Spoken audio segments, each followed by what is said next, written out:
Kembali lagi sama podcast kita di Gairah Gaul dan Meresahkan. Kita kenalin diri dulu nih ya. Kenalin nih, gue Vina. Gue Naya. Kita mau ceritain apa nih hari ini? Hari ini kita tuh mau nyeritain tentang kisah dari seseorang gitu. Siapa tuh? Kita langsung aja undang narasumbernya. Gak usah lama-lama. Kita sambut Mas Sultan. Silakan masuk.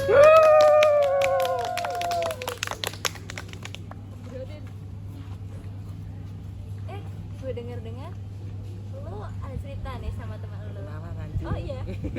Oh iya, lupa ya Mas ya. Lupa ya, Mas, ya. Diri lu dulu deh. Perkenalkan, nama saya Sultan Bizaki Muhammad, saya dari Banten. Wah, Saya Wah, jauh-jauh dari di sini Banten. teman-teman. Saya jauh-jauh dari Banten ke sini ke Surabaya. Iya. Ya, Surabaya. Cuma ingin menceritakan tentang pengalaman teman saya yang yang berproses tanpa seorang ayah. Berproses menarik ya. tanpa seorang ayah. Iya. Coba ceritakan dong. Dari mana nih ceritanya? Mulai awal mulanya kalian bisa ketemu dan tiba-tiba kalian bisa akrab terus nyeritain tentang pengalaman kalian. Oh, jadi pertama itu dulu saya kenal atau bertemunya di jenjang sekolah SD, itu di SD Kebonduren 01. Oh iya. Terus itu Emang agak lucu SD-nya Kebonduren itu, saya nggak tahu itu kok bisa begitu. iya. Ya, terus. Itu saya langsung kelas 6 saja. Iya. Karena awal mulai cerita di situ, saya bertemunya di situ dan itu namanya Krisda Supratman. Oh iya. Iya. Oh, keren ya? Iya. Ya, Supratman. Oh, keren. Lanjut. Terus gimana itu? Itu teman saya itu kan dulunya hidupnya berkecukupan, itu keluarganya ada.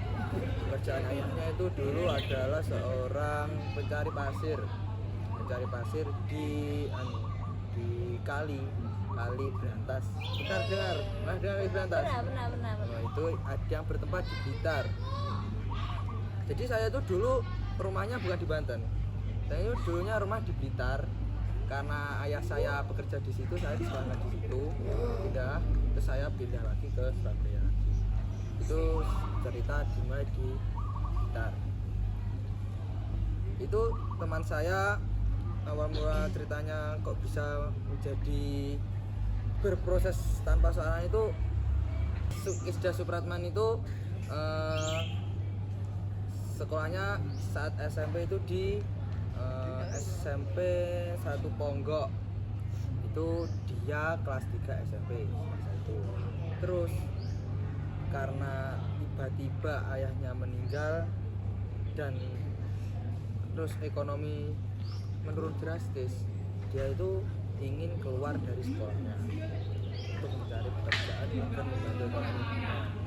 Tapi sama ibunya itu tidak diperbolehkan karena menurut ibunya Krisda itu harus meneruskan sampai SMK gitu, kerja yang bagus gitu, ingin naiknya seperti itu.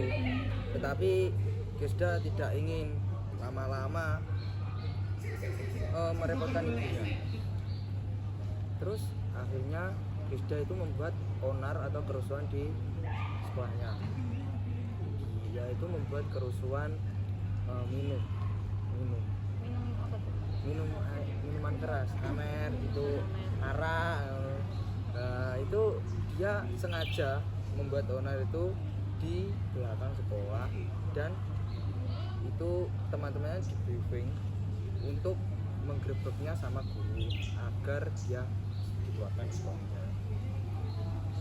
Terus singkat cerita dia minum sendiri itu minumnya, jadi gak ada teman-temannya, dia minum sendiri terus digerebek. Terus akhirnya dipanggil orang tuanya dan dikeluarkan. Terus dia senang dong akhirnya bisa dikeluarkan. Nah, terus sebelum dia bekerja itu dia bingung cari modal kerja, cari modal usahanya buat buat usaha apa, bingung. Terus akhirnya dia cari kerja, awal mula itu cari pasir dikumpulkan terus dijual toko-toko bangunan. Setelah keluar dari sekolah. Iya, sendiri. Terus karena modalnya bukan pasir kan murah kan harganya, satu itu berapa gitu, jadi buat cari modal itu lama gitu. Terus akhirnya dia memberanikan diri minjem ke keluarganya, minjem itu 400.000. Dia ingin buka usaha roadcar. Kira-kira itu tahun berapa? Tahun, kalau saya sekarang umur 20 berarti tahun 2015 itu tahun umur berapa berarti saya?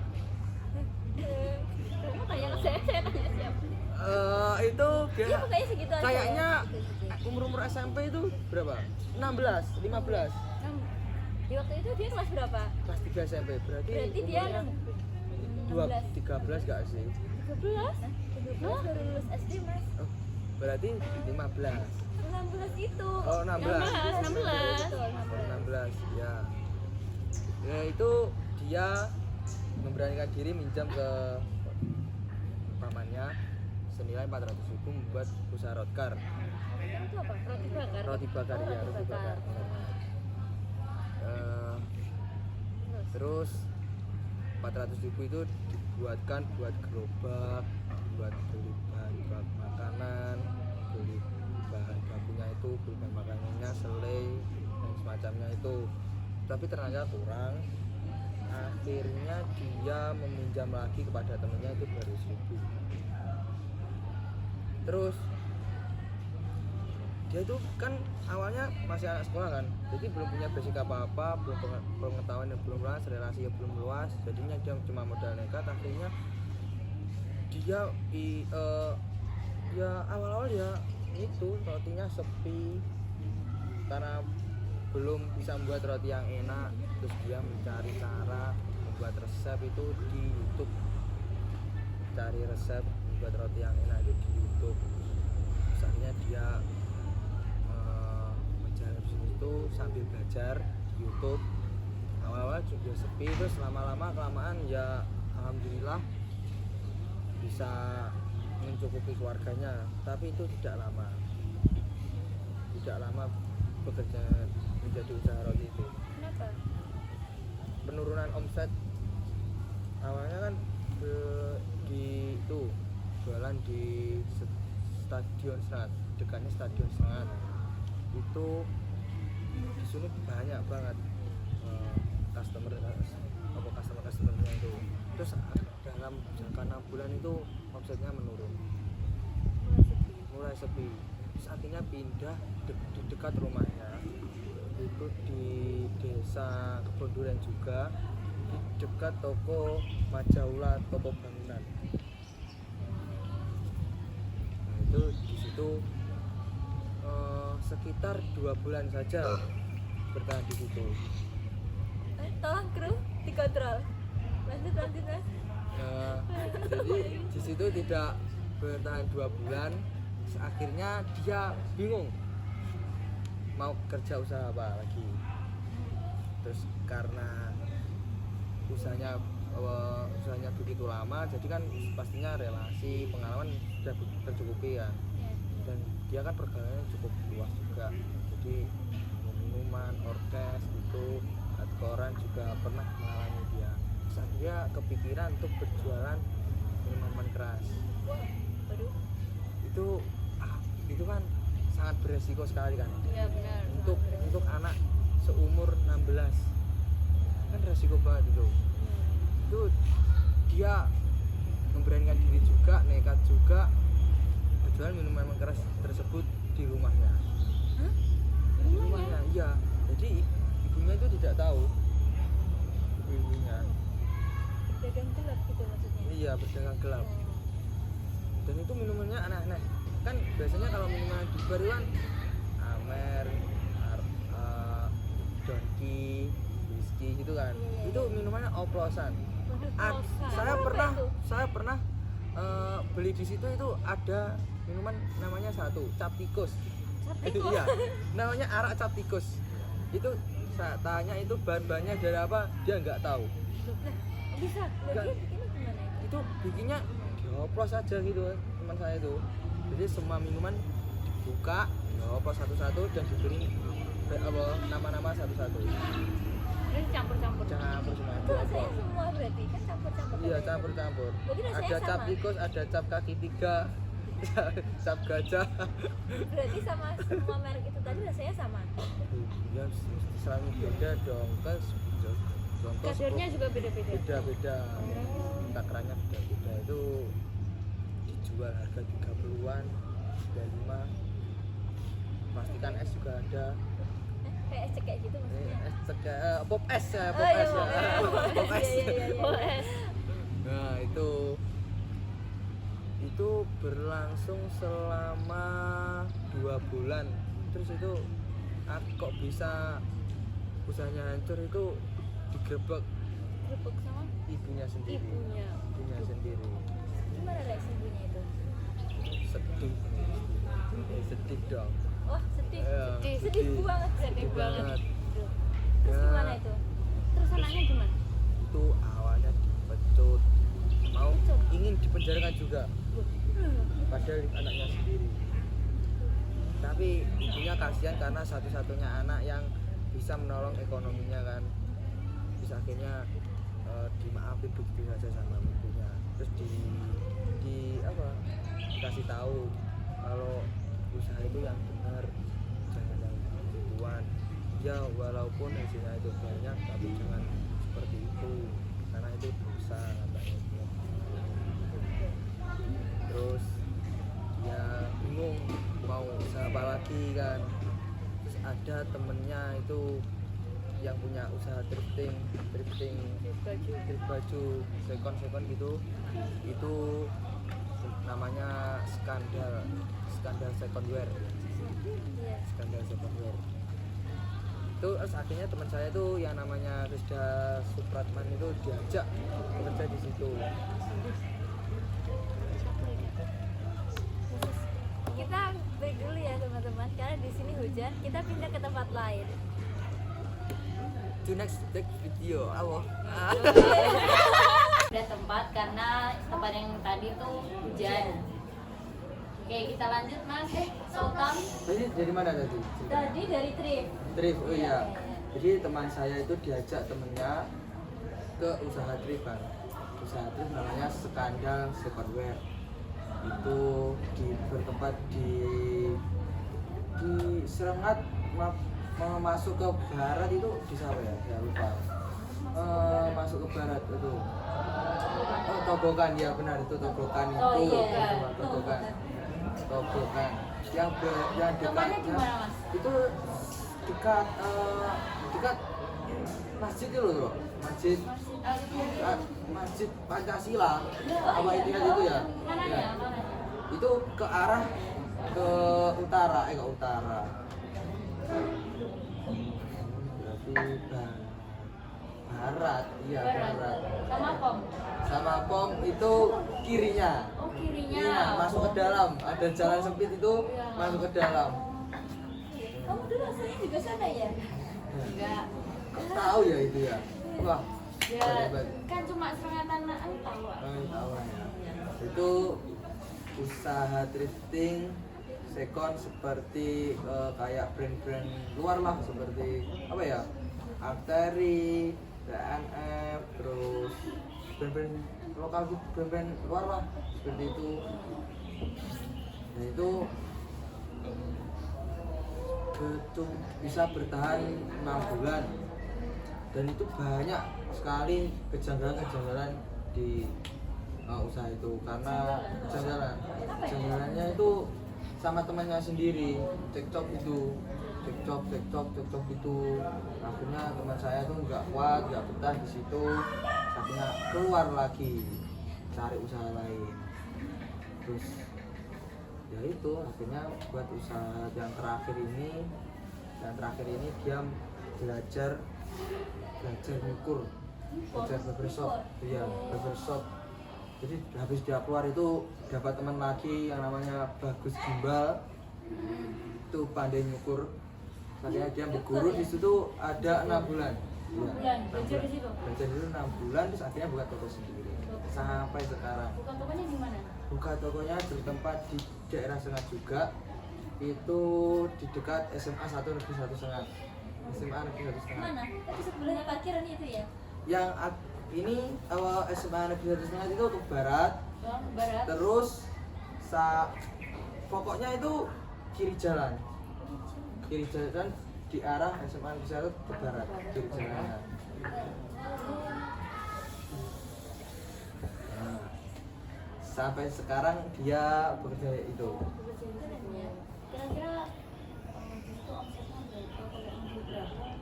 Dia itu tidak modal sama sekali. Tidak modal. Iya, karena Kamu potongnya pakai apa? itu pertama kan ikut temennya, akhirnya direkrut jadi timnya gitu. Direkrut. Nah, Iya.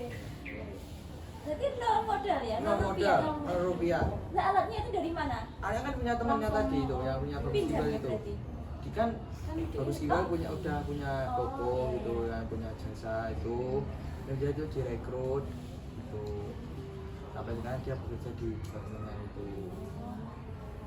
Dari perjalanan dia tadi itu dia bisa mencukupi keluarganya yang awalnya terpuruk dan akhirnya bisa bangkit lagi. Itu apa namanya, sangat terpuruk sekali ya. Semua itu dijual sama dia begitu ya, truk. Terus, dulu kan ayahnya kerja pasir kan, itu dijual, terus tanah dijual buat itu semua dijual buat hidup saja. Terus akhirnya dia hidup enak lah, enak. Sudah hidup enak lah, cukup lah ya buat menghidupi keluarganya, itu cukup. Terus ya ada lebihnya buat dia hardcorean, buat dia healing, buat traveling Buat gitu. nyamer juga ya? Iya, itu selalu itu. Ya, selalu itu. Temanmu ini berapa bersaudara? Tunggal apa? Itu tiga 3 bersaudara. 3 bersaudara. Itu kakaknya, dia adiknya. Oh, dia anak kamu. Nah, anak tengah. Tapi kakaknya itu agak dilolong gitu loh. Tolong apa gimana? Durhaka lah ininya. Heeh. Dia kayak meninggalkan orang tuanya. Meninggalkan orang tuanya. Iya. Oh, berarti sekarang di rumah tinggal Dua, dia sama adiknya aja. Cewek apa cowok itu adiknya? Apa? Iya, cewek apa cowok itu? Cowok. cowok. Adiknya juga walaupun dia masih kecil tapi bisa usaha. Tapi usahanya agak lucu. Usahanya apa itu usahanya? Ngeslot. Usaha chip. Ngeslot? Iya, Chip? chip, bukan slot. Bukan judul. Bukan. Tapi chip Chip, itu. Yang harganya 1B itu 60.000 loh. Dia itu Mahal, sampai mahal. membuat akun itu dicatat di buku itu, akunnya semua diweddingkan. Ya, hasilnya juga lumayan. Waduh. Jadi anak-anaknya itu hebat sih, punya mental usaha itu bagus banget. Anak-anaknya ibunya teman saya itu Keren ya, tapi Keren. mental usahanya besar, walaupun masih kecil, masih SMP sudah berani punya mental seperti itu, sudah bagus sih. Walaupun caranya salah gitu loh. Iya. Terus orang tuanya tetap mendukung mereka berdua atau gimana? Jadi usaha yang didukung itu yang diperlihatkan teman saya, dia kan yang diberikan cuma bagus-bagusnya saja. Jadi kalau ceweknya ditutupi sama dia kan. Akhirnya ya tidak konangan itu adiknya itu. Tapi yang konangan itu kakaknya itu kan, yang Amer itu jualan minuman itu ya. Ya sudah itu perjalanan hidup dia. Wah, keren banget ya, Keren sangat ya. menginspirasi kita ya, Iya. sebagai generasi muda yang sekarang ini sedikit pemalas dia di ceritanya temannya ini sangat-sangat Sangat-sangat menginspirasi. Ya. Terus apa? Dari cerita ini teman-teman diambil dari baiknya saja. Hikmahnya itu ambil hikmahnya saja, jangan dicontoh yang jelek-jeleknya. Ambil Ya, yang benar, baik-baiknya benar. saja guys. Oke guys, sekian podcast dari kami. Bila ada salah kata, kami mohon maaf. Wassalamualaikum. Iya. Sampai jumpa Sampai jumpa. teman-teman.